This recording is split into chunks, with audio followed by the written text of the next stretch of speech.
A very good morning to all of you, class 6. Welcome back to English class. I hope you all are doing well, taking good care of yourself at home and studying, preparing for the unit test. So in today's personal study, I'm going to help you with revision. We will revise notice writing and we will also revise the Shepherd's Treasure, which is from your supplementary textbook.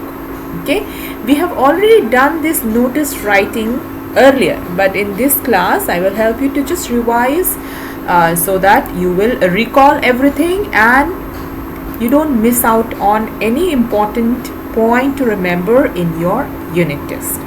So remember, notice writing will come in this test. First thing, what are the points we must remember in notice writing?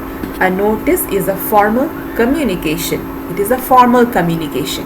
You have to follow a proper format. When you want to give a notice in a school, or when you want to give a notice in an office, or it's a formal communication. You don't put up a notice in your house. Okay, you don't do a notice writing in your house. You leave a messages, or you leave a note in a family, among your family, or with your friends.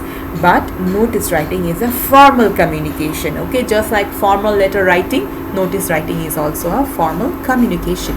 Next, it should be precise and contain only the relevant information. Precise means it should be very short. Okay, it should be short and it should contain the relevant, that means the most important information, or the information related to the topic, related to the notice.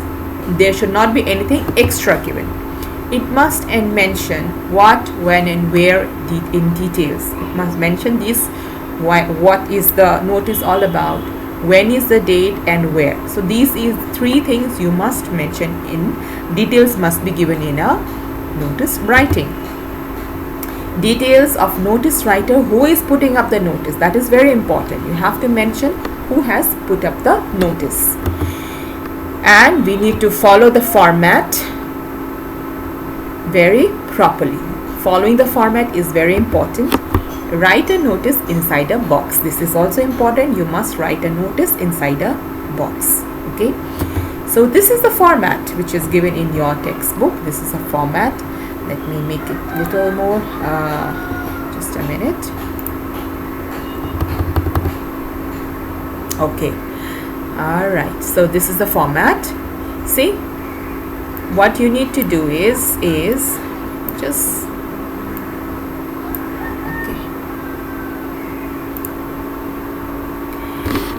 notice it's inside a box. The first thing is issuing, name of the organization or institution issuing the notice here. So if our school is issuing the notice, it will be St. Francis de Sales, that school, the notice, the name of the organization who is issuing the notice. Then we will write the date which is to be written here. When is the notice issued? Then we will write here notice. We have to write it in bold, notice. Then the next you will write the content of the notice, as in the heading of the notice. Okay, what is the heading? Then come in the middle here, you will with the details of the notice. What do you want to notify? What is the information you want to give to everybody? Then your signature. Okay, name in block letters and designation. Your signature, your name, and designation means who is issuing the notice. This is what you have to mention. Okay, suppose the principal is issuing the notice, then you will write here designation, it will be principal. Suppose head girl or head boy of a school is issuing, then we will write head girl or head boy. And remember, the notice is put in a box. Okay, now in your workbook there was one notice. I want to show it to all of you. Yes, this is notice worksheet 40. This is taken from your textbook. You are Rajesh, living at 23/11 Ramakrishna Society. This is the address. The guard of your society needs help to do arrangement for his daughter's marriage. Draft a notice for the society board informing the residents about the meeting for helping him. Word limit is 80 to 100. Meeting at playground, this is the venue. Think over the ways to help him. That means what are we going to, what is the reason, what is the purpose of this meeting, is to think over the ways to help the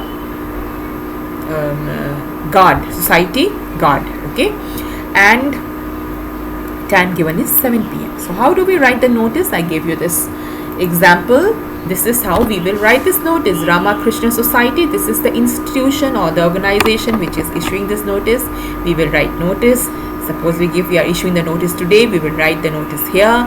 Then we will society meeting to discuss help to support staff. This is the heading of the notice which we want to give. Then this is the information for all the society members. This is the body of the notice. Okay, the meeting is scheduled to discuss matter regarding financial help to our society guard Mr. XYZ for his daughter's marriage arrangement. All members are requested to attend the meeting without fail. That means you all have to meet. Date, what is the date? When do we have to meet? Okay, so I'll just make some quick change here. 11, let us say we have to meet on 11 September.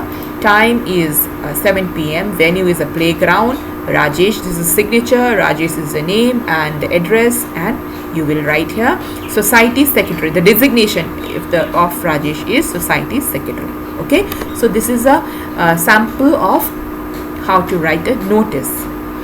So children, I hope this notice writing is clear to all of you, and in case if you have any questions you can ask me. Okay, so that brings us to the end of the revision of notice writing. Next, we will revise the shepherd's treasure. This is taken from an English textbook, A Pact with the Sun. Now the learning outcome of this lesson was, what was the learning outcome? Was to understand the theme of the story. Okay, and what is the theme of the story? To realize the importance of humility, wisdom, helping nature, hospitality, sympathy, goodness and kindness. So this was the theme, and this was the learning outcome, to understand, to realize the importance of these qualities. Then I gave you the word meanings of all these words. Gave you these word meanings. Humility, it is a quality of having a modest view of one's importance. That means not to think too big about yourself. Okay, to be humble. Okay, to be down to earth. That is humility. Wisdom, the quality of having experience, knowledge and good judgment. Okay. Then helping nature, that is a quality of being helpful. Hospitality, it is the friendly and general reception, how we greet, how we receive our guest. That is hospitality. Sympathy, it's a feeling of pity or sorrow for someone else's misfortune. If somebody is going through a bad time, somebody is not well, then if you must have a sympathetic feeling for them. Okay. Then goodness, the quality of being morally good or virtuous. Kindness, quality of being friendly, generous and considerate. So these are the word meanings which were given to you, and we've discussed treasure. What is a treasure? What do we think when we think of a treasure? But in this lesson, the treasure is not these treasure which we were talking about. It is not about gold, it is not about silver, it is not about precious gems. It is, the treasure is something else, right? And in the lesson we read in the shepherd's treasure, we see that all these qualities, all the word meanings, the word which are given here, all these qualities is there in one person. And who is that person? That person is the shepherd, right? That person is just do you remember the story? Such a wonderful shepherd. He has all these good qualities, right? So I will quickly give you a revision, a summary, quick summary of the story. All right, so let us begin. The shepherd's treasure. Summary of the chapter. Once upon a time, there was a poor shepherd living in Iran. Remember, this is a story, a folk tale of Iran. The shepherd was very poor. Although he was poor, he does not know, but he was generous, okay, and he did not know how to read and write. Though he is poor and uneducated, but he is very wise. We know that he could not go to school because he was poor, and in those times there were very less schools. He understands people's sorrows and troubles and helps them face their problems with courage and common sense. He becomes famous for his wisdom. Then what happened? The king of the country also wants to meet the wise shepherd. The king also gets to know about the shepherd, and he also wants to meet the shepherd, and so he disguised himself. That means he did not want to show his true identity. So he puts up a disguise, and then he goes to visit the shepherd. The king disguised himself as a shepherd and visit the famous shepherd. So the king also disguised himself as a shepherd, and he is riding a mule, and he goes to visit this wise shepherd. And the way the wise shepherd, he received him, and the way he was greeted, the king was very surprised and he was very impressed. The king is greatly impressed by the shepherd's hospitality and wise conversation.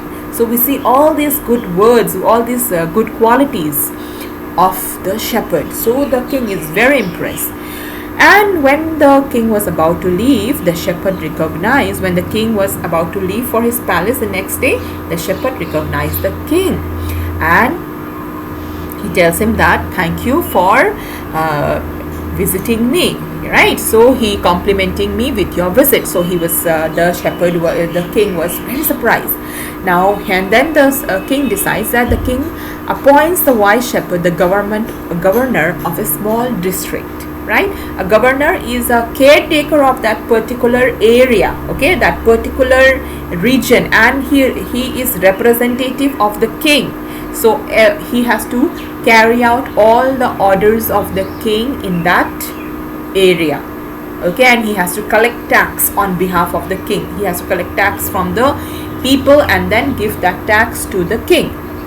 Now the other governors from other provinces provinces means area, okay, region, become jealous of the new shepherd government and calls him dishonest, because the shepherd was becoming very famous, because he understood people's problem and their sorrows, and he will give them advice. He was sympathetic to them. So people loved him very much. He was respected and honored, and he was loved, and he became very famous. Now the other governors are becoming jealous, and the governors of other provinces began to talk to the king against him. They started to say things against him to the king. They started giving false information to the king. They say the new governor is very dishonest and keeps for himself part of the money that he collects as tax from the people. This is what the other governors accuse the wise shepherd of. One day the new shepherd governor is summoned to the palace. Now the king keep on hearing that, although he did not believe, but then he was tired of listening to all these stories about the shepherd governor, the new governor. So he is summoned. Summoned means to be ordered, okay, to order to come or to appear before the king. It's an official order. The king asks the shepherd, and what did these people say? That he is all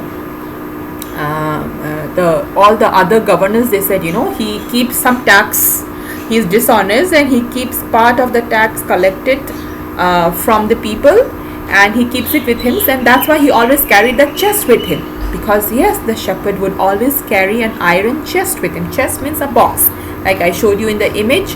Chest, we have treasure chest. So the shepherd also had a chest with him.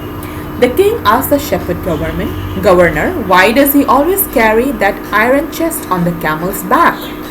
Okay, the shepherd, he comes to the in front of the king, and the king is asking, why does he carry that iron chest? The shepherd governor smiles and answers his asked his servants to open the iron chest. He said, "Open it. I want to show what is there inside." Iron chest does not contain gold, silver or jewels, but an old blanket. The governor replies with quiet dignity, "This blanket is my oldest friend. It will still protect me if any time your majesty should wish to take away my new cloaks." Other governors who are jealous of new governor are embarrassed by his wise reply and this scene they have created. The king now knows that the shepherd governor was the humblest and the wisest man in the entire kingdom. And the king makes him governor of a much bigger district that very day. So this is how the story ended. Okay, the moral of the story, that when the shepherd governor, he ordered his servants to open the chest, and what is inside the chest? It's a blanket. It is an old blanket, and the shepherd says that this blanket is my oldest friend. It will protect me if any time your majesty decides to remove me as a governor, decides to take away my post, then this my old blanket is my best friend. This will remain with me. It will protect me. Now all the other governors were very embarrassed with what all the things they did, and the king was very impressed, and he realized that this shepherd is indeed the humblest and the wisest man in the entire kingdom, and makes him a governor of much bigger district. The moral of the story is humility, wisdom, helping nature, hospitality, sympathy, goodness and kindness are very important quality which should all imbibe. Imbibe means we should all have them. Okay, we should build it, we should have it, accept it. So this is the moral of the story.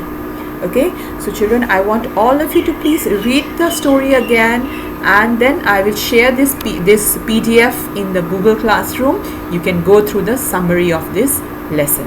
Okay, and please read the question answers also. I'm going to ask you questions from the middle of the lesson.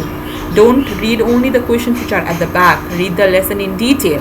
Okay, everybody read the lesson in detail. All right then, thank you students, all of you, and take care.